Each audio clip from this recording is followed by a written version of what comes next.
So we left off the other day. We left off the other day talking about, in terms of Sino-American relations, we left off talking about how China and the United States in the 1960s were no friends of each other. All right? That the tension between them wasn't as great as it had gotten in the 1950s, when the United States actually prepared for a war with China, who was preparing to invade Taiwan in 1958. So we never got that bad. But our relationship was not good with China in the 1960s. We talked about how China was trying to get itself involved in the decolonization movement in Africa. Obviously, Chinese support towards the North Vietnamese during the Vietnam War. China still persisting with its demands to reunify themselves with Taiwan. But our Chinese-American relations story is going to become a part of that détente story that we already discussed. So a little refresher, the détente period of the Cold War was the United States looking for an out in Vietnam, looking to end that Vietnam War. Remember, Richard Nixon ran on a campaign pledge in 1968 to get us out of Vietnam.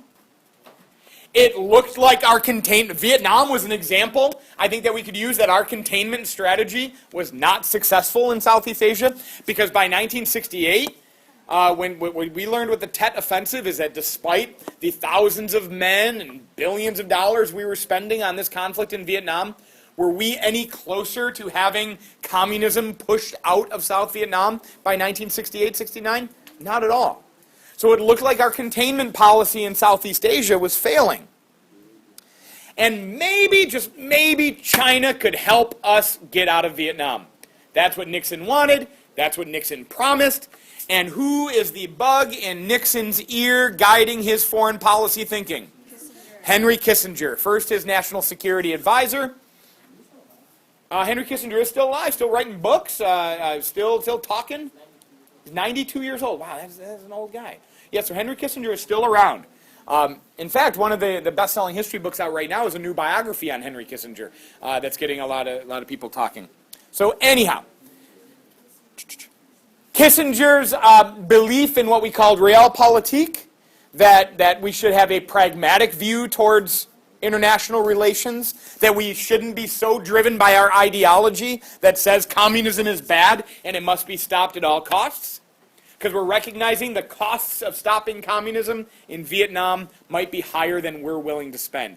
It might be hurting American credibility elsewhere around the globe. So the United States hoped to get out of Vietnam, and maybe our way of getting out of Vietnam is an improved relationship with China. There was also hopes that if we had an improved relationship with China, that would encourage the United States and the Soviet Union to have a better relationship with each other. Because the Soviet Union would be nervous that the Americans were talking to the Chinese.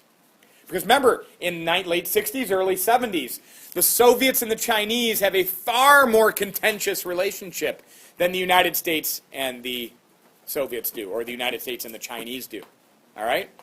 So we're hoping to play those two communist adversaries against each other. Mwahaha. Nixon also is worried about his legacy. Every president is worried about his legacy. It's kind of ironic that Nixon was worried about his legacy, and he damaged his legacy maybe more than any other modern president. But every president is worried about their legacy. You don't become president, I think. I don't think you can become president if you don't have a certain level of ego, right? You've got to be a guy that wants to be the most powerful person in the world, right? To want to be that person, you've got to have a little bit of an ego. And people with egos want to be remembered favorably by history. And every person today that runs for the presidency, or every person in the history of the presidency since Washington, recognizes that presidents are remembered when they do big things. They want to be remembered favorably. Every president wants to be a Washington, or a Lincoln, or a Roosevelt, or not a Carter so much. Every president wants to be remembered favorably for their time in office. So Richard Nixon is no different. He wants to make history. There's also a lot of public support in the late 60s, early 70s for more constructive solutions to the problem in Vietnam to get us out of the Vietnam War. Like in 1951, in the midst of the Korean War, where the United States is kind of finding itself stalemated against the Chinese and the North Koreans. But this is in the heat of the Red Scare and McCarthy's era in America, right? What would have happened if Truman said in 1951, nah, the fighting's getting too rough. We want to get out of this. We want to back out, despite the losses. He would have been soft on communism. It would have not been politically feasible for him to make such a move at that point. But inside 1969 and 1970, the American public is ready to leave Vietnam as well. So Nixon would have a lot of support for a negotiated end to this Vietnam War. China also, by the early 1970s, China has developed their own intercontinental ballistic missiles. We talked about the threat of nuclear war was one of the main reasons that détente comes to be in the first place. Well, now China has developed, first in the mid-60s, an atomic bomb, then shortly after a hydrogen bomb. Now by 1970, they have an ICBM. They launched their first satellite into orbit, right? And guys, we want to remember, this is why we're so concerned with North Korea. We talked about this the other day, I believe? North Korea putting a satellite into orbit the other day. Yeah, United Nations is stepping up. The Security Council says, whoa, whoa, whoa, we're not cool with this. But anyway, by 1970, China has an intercontinental ballistic missile. So now we see it as more dangerous to not talk with China than it would ever be to negotiate with them, right? Keeping China isolated, keeping China outside of global discussions might make the world a more dangerous place now that they have ICBMs. Further, if we can have better relations with China, if we are less concerned about aggressive Chinese expansionism in Asia, the United States might be able to lessen our commitments, our military commitments, our defensive commitments in Asia, which would be less money expended on our military, which would be good for a government that is dealing with an economy that is in recession in the early 1970s. So all of these things put together signal a good time for the United States and China to have better relations. Now what about China? Why would China want détente?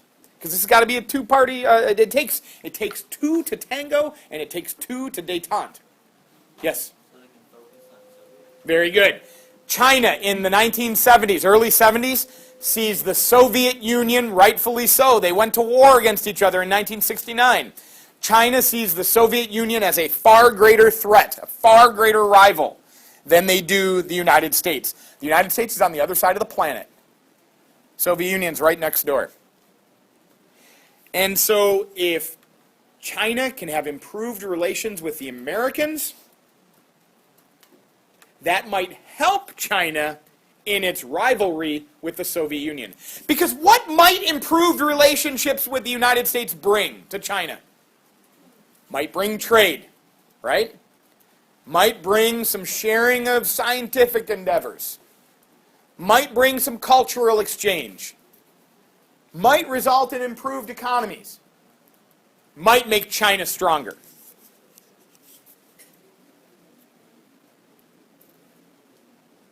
China also believed that by entering into maybe a détente relationship with the United States, that they could antagonize both the Soviets and the Americans against each other. So maybe that would deflect some Soviet attention away from China and back towards the United States. That ultimately doesn't really happen. But China also wants improved relations around the world. They want to improve their standing around the world. Give me two events that damaged Chinese, the view that people had towards China in the 1960s. Yes, ma'am. The Great Leap Forward, that disastrous famine ushered in by the government when they wanted to rapidly industrialize. That was early 60s, late 1950s, 58 to 61. And then Darsh? Tiananmen Square is not going to come until later, in 1989. The Cultural Revolution, very good.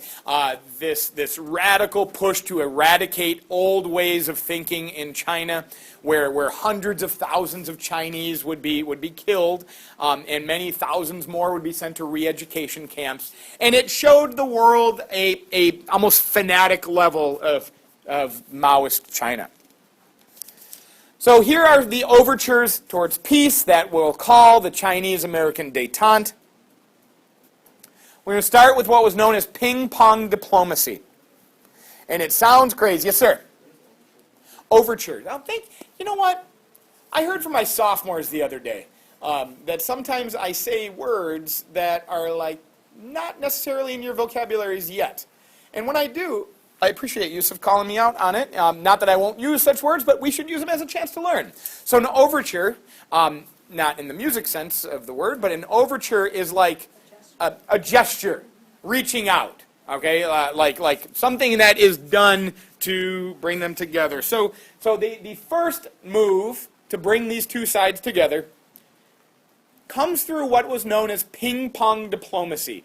It sounds absolutely ridiculous, but we have to remember how tense the 1960s and 50s were between China and the United States. During the Cultural Revolution, and during like Mao's era in China in the 50s and 60s, who did Mao try to sell as the greatest evil in the world? Us, right? The United States and Western capitalism. That is the greatest evil in the world, and Mao has been telling that to his people for the last 20 years.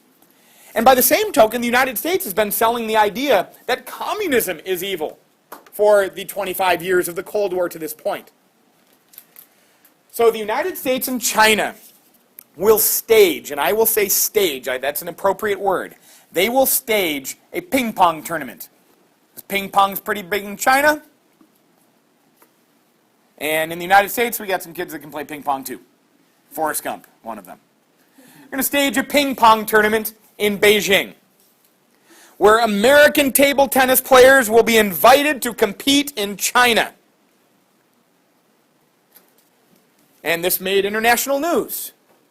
But behind the scenes, while American ping-pongers are ping-ponging against Chinese ping-pongers, behind the scenes, there will be meetings between Henry Kissinger and his Chinese counterpart, a guy named Zhou Enlai. These are both foreign policy advisors, chief foreign policy advisors for their governments.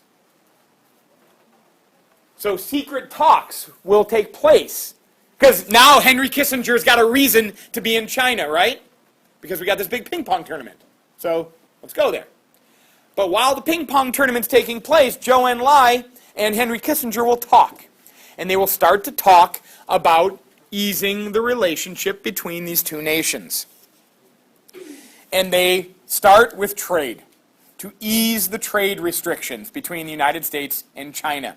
Because before the 1970s, you wouldn't find any little trinkets or anything else in the United States that said made in China. Because we essentially had a trade embargo against China. And now, today, the pens or pencils that you guys are all writing with were made in China. Does anybody have one that was not? You have one made in Japan? Oh, is that, but that, what is that? Really? They make them in Japan? Oh, that's interesting. I'll be darned. Anyhow, also in 1972, in the aftermath of this ping pong tournament, and obviously the groundwork would be laid in the meetings between Zhou Enlai. Yes, sir? You got something, Darshall? India. Oh, you guys are killing me, making me a liar. The groundwork would be laid for Richard Nixon to travel to Beijing in 1972, where he will meet Mao Zedong. Now, guys, this is huge because I want you to remember what Mao Zedong was saying back in 1962 when Nikita Khrushchev and President Kennedy were negotiating an end to the Cuban Missile Crisis. Yes, Kevin? Khrushchev was weak for negotiating. Khrushchev should have used the missiles. Mao would have used the nukes against America. And now Mao has nuclear weapons. Yet Mao sees this as the more rational way to move forward. So Nixon will go to Beijing in 1972 and meet with Mao Zedong. 1972. It is out of these meetings that the United States and the United Nations will now begin to formally recognize the People's Republic of China.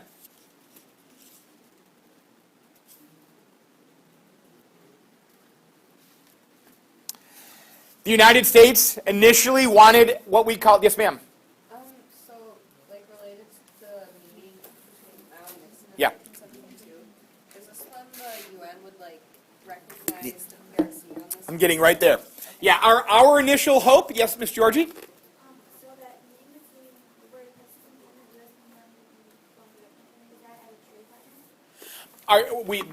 Kissinger and Zhou Enlai first talked about easing trade restrictions between the two nations.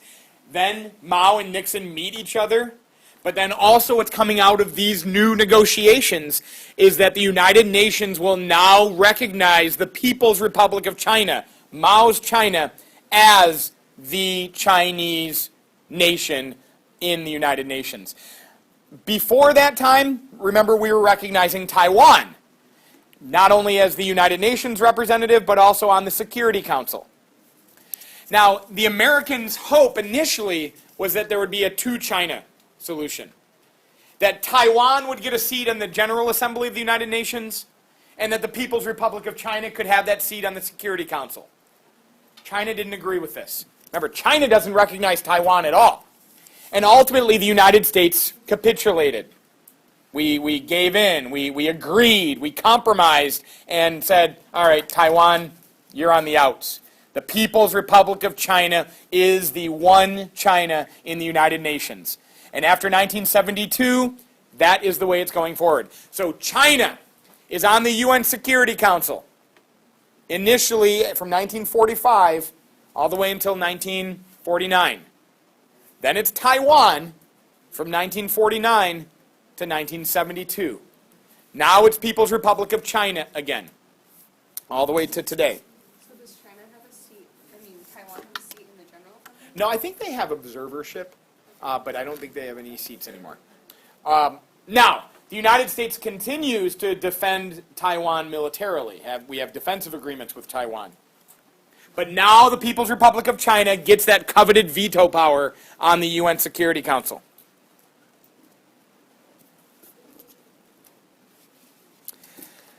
By 1979, those relationships would continue to improve, and under President Carter's administration, the United States would recognize China and open up full diplomatic relations with China.